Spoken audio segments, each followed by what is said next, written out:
Clint. I'm so glad you could stop by. I hope I haven't interrupted your evening. Oh, well, please sit down at any rate. Oh, you look tired. Are you hungry? I could have cook make you up a light supper. No, I had something before I left the office. What seems to be the problem? Oh, well, I just got the Banner's financial report this morning, and I do have several problems with it. I made you a copy.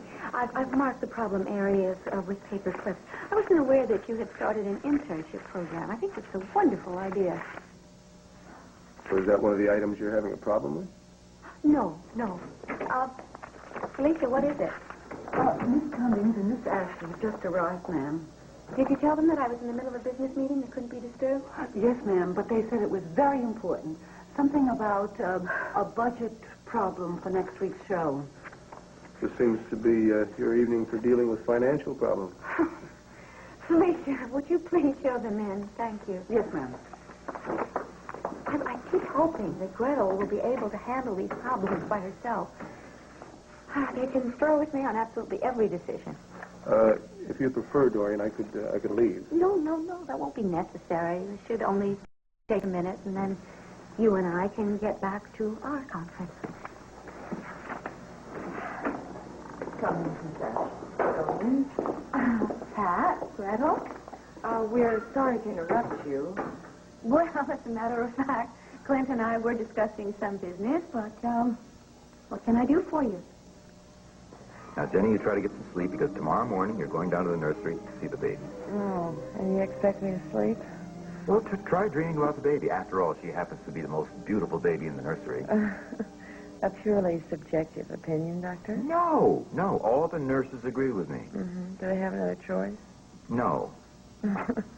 Look, is there anything you need?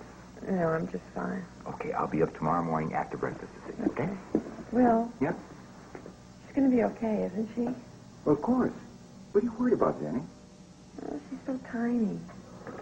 Well, there's nothing to worry about. She's going to be fine. Her vital signs are being monitored, and so far, no complications.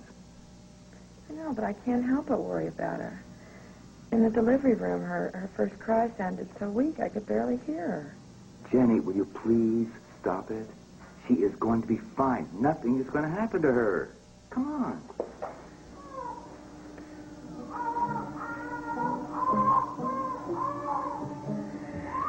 She's dead, Karen.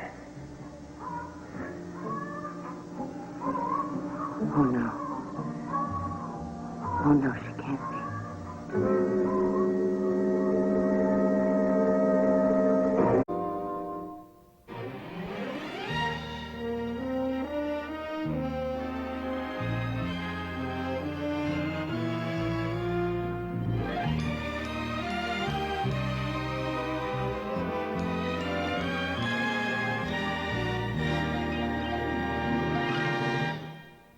You sit down, make yourselves comfortable.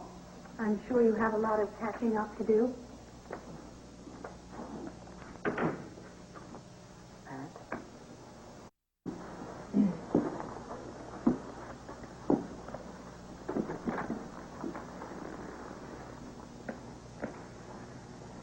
Well, Clint, I've been reading your series on the nursing home scandal. In fact, we were thinking about doing a show on the same subject. Good, I'm glad to hear it. I think it's an important story. Of course, it might mean some more location shooting. Well, we do tend to overbook ourselves on location shooting, as you can see. So I see. Clint, look, I hope it's not too late to call a truce here. Pat, I've always prided myself on being able to size people up pretty quick. But, in your case, I was dead wrong. As far as I'm concerned, you're asking me questions about my family the other day on your show was a cheap shot. Now, just a minute. Now that you see your little scheme backfired, you want to save face by, apologizing? Doesn't work with me. Very well. It's all taken care of. You may go ahead with your location shooting, but I want to see a final copy of that budget by tomorrow morning, okay? Oh, Dorian, that would be a little... I know you're going to try your best. Please have it messengered over to me by 11 o'clock. We'll be fine. It was really good seeing you both. I'm glad I could help out, but at the moment I have other problems. Good seeing you, really. You know, you're looking so well. Thank you, Dorian. Bye, Dorian. Bye-bye. Bye. Anytime. Really? I was hoping that at this point Gretel would be able to handle problems like that by herself. Obviously, I was mistaken. Well, having to work with that prima donna can't help any.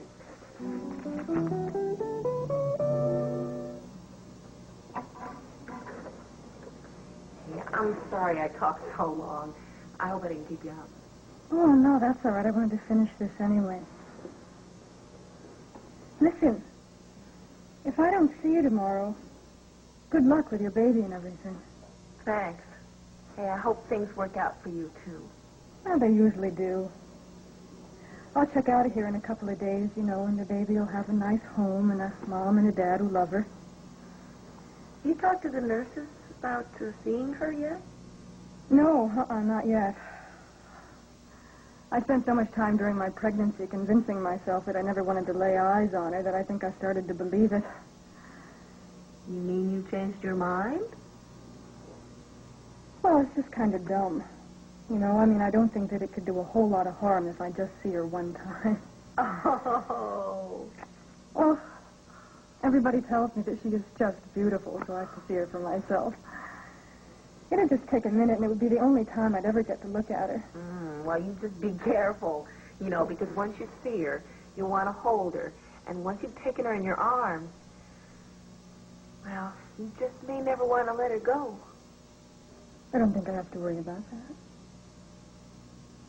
She'll be in an incubator anyway, so I won't be able to touch her. I'll just sort of look through that little glass window. You know, do you think that'd be okay if I did that? Yeah, sure.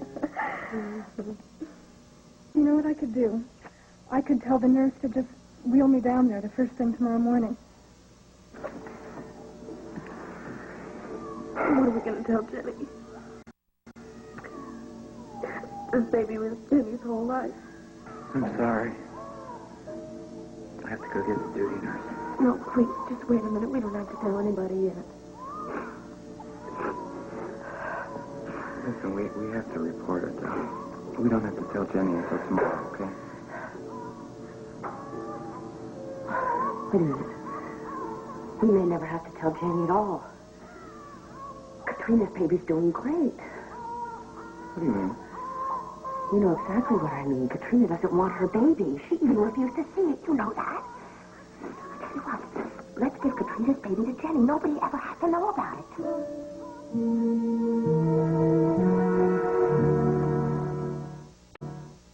Well, if you don't mind, I'd like to discuss the election. Oh, don't tell me that Herb Callison has been to you for an endorsement. No, not yet, but the paper is going to have to take a position pretty soon. Now, I've never been swayed by polls, and I don't intend to start now. I'd like to follow my instincts on this. And are you so sure that your instincts are always right? Well, they've never let me down before. Seems to me that your judgment of Pat Ashley was pretty off base.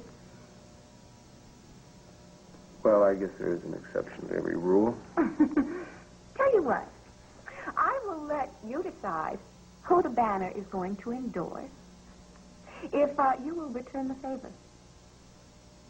Well, that depends on what it is. All right. It's a situation where you can use those infallible instincts of yours. You see, my groom retired several years ago, and ever since he left, I haven't taken the right kind of interest in my stables. I mean, I haven't bought a new horse in well over a year. Well, if you need some advice, I'd be happy to help out. As a matter of fact, I'm planning to go to a horse auction next week.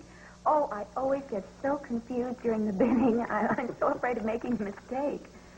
Well, that sounds like fun. I'd like that. Suppose I call you at the end of the week after I know what my schedule's going to be. Good. You know, the one disadvantage about living in Landview is that I don't get to ride the way I'd like to, you know? I mean, I got some good horses back home in Arizona, and I really miss not being able to saddle up and go for a ride when I got some free time. Oh, I just got the most wonderful idea. Why don't you have your favorite horse shipped here? You can keep him in my stable. My goodness, you can go riding whenever you like. There's plenty of room. You know, at one time, Victor kept, a dozen horses. I used to ride myself almost every day. Unfortunately, I haven't. I've been meaning to go back to it for months. Knowing that you were keeping your horse here would be just the incentive I need. I really do hate to ride alone. That's why I gave it up. Dorian, I'm sure that you have a lot of friends that are ready, willing, and able to accompany you. I'm not asking any of them. And it isn't just anybody's company that I want. Yes, I know. I'll keep the offer in mind. Good. Now, You can't be serious. I have never been more serious about anything in my life. Katrina has already given that baby up for adoption. That would be devastating. Yes, I know she would be devastated. But she'll get over it. She never really wanted the baby anyway. But Jenny does. We're talking about my sister's life. Jenny doesn't have anything in the world except for this baby. And I will not stand by and see my sister's life destroyed when I know we can help her. Come on, Marco. Come on. That baby is up for adoption. That baby needs a good home, lots of love. Who in the world do you know would make a better mother than Jenny? Who would give that baby more love? Yeah, I wonder if anybody ever found that. Nobody's going to find out. Just switch the identification bracelet. I seem to remember something recently. One Dr. Mario Corelli came to me and begged me to give him a second chance. Begged me not to destroy his life and tell everybody that I found out that he was Marco Dane. Marco, I'm begging you. Please. Please, because they're dead. Please, just make the switch before the nurses come back. Marco, I know you love Jenny as much as I do. Please, help me.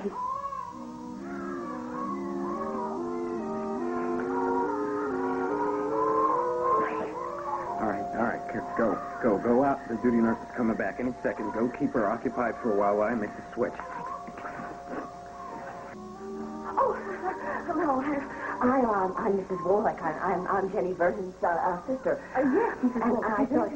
No, actually, it's just that Jenny's a little concerned. She's a little upset. She's not getting very much sleep, and she wants me to check on the baby, and I know that unless I find out if it's all right, she's not going to be okay. She's not going to be able to... Oh, I'm sorry, Mrs. Wallace, but only authorized personnel are allowed in the nursery. Oh. Now, if you'll excuse me. No, I know. You could just stretch the rules a little bit. There's just this one time, please. Because, really, I know she's been under a lot of stress lately, and it would... I'm sorry, but if... Dr. Corelli, is anything the matter? The Katrina Carr baby, she died.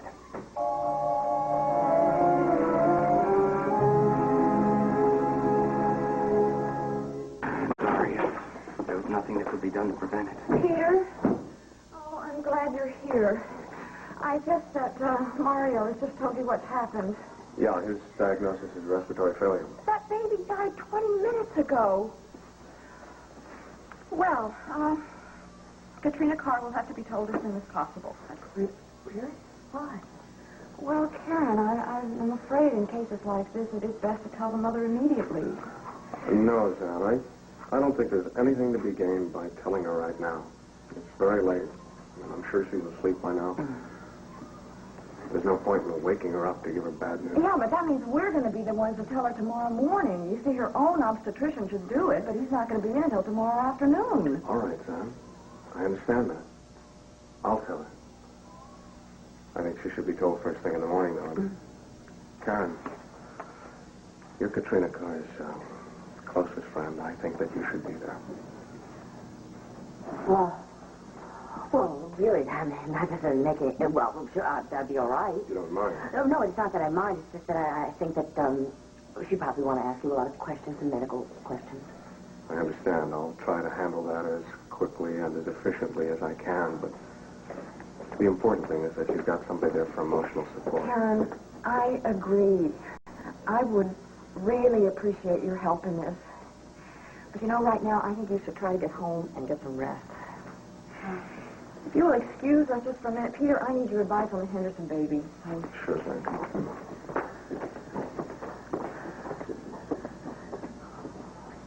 Well, what am I going to do when I'm there when he tells her? Look, you must have known this was going to happen. Well, I didn't know I was going to be there when he told her. Now, look, we've come this far. There's nothing we can do now but go through with it. Come on, you're going to get that ride home, finally.